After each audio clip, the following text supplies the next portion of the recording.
If you've worked more than one job in your life, chances are you've had an experience with a horrible boss. But if you're running a business with employees or contractors working for you, here's a thought you may want to consider. How do you know you're not the horrible boss that everyone is talking about?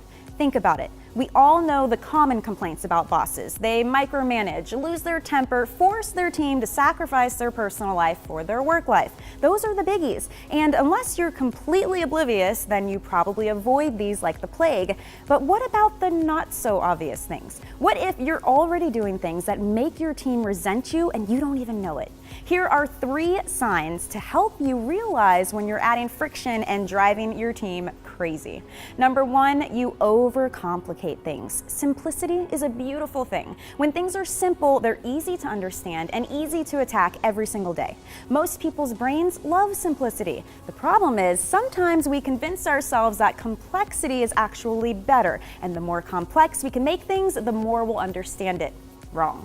Want a surefire way to frustrate your team? Try making everything as complicated as possible. That will ensure they dread coming to work. So here's a hint. If you come up with a new spreadsheet every week or even every month, you're probably frustrating your team. Stop making everything so complicated. Number 2, your expectations are constantly rising. Innovative companies grow, and to grow, you have to set expectations high. But in order to grow consistently, your team has to stay motivated. Want to know how to kill their motivation instantly? Keep raising that bar on them, no matter how well they do. That means when your team exceeds their monthly goal by 25%, you don't expect them to hit and exceed that number next month. That turns success into a thing to be dreaded, and it drains motivation. Set monthly goals and celebrate when your team exceeds them, but don't keep raising the bar on them every time they do well. Instead, set goals months in advance and hold them to those. If they far exceed them, good for them. They'll be all the more motivated when they're actually winning every month.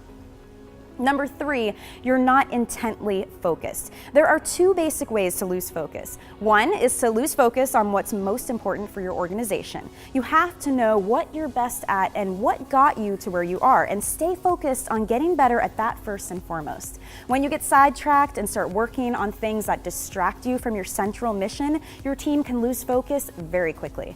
Whenever you're thinking of pursuing a new opportunity, ask yourself if it's beneficial to your central mission. If not, it's probably best to let it go. It also never hurts to restate the company's mission on a regular basis in order to refocus your entire team regularly. Doing so prevents confusion and it makes sure everyone is on the same page. The second way to lose focus is to stop intently growing and breaking new ground.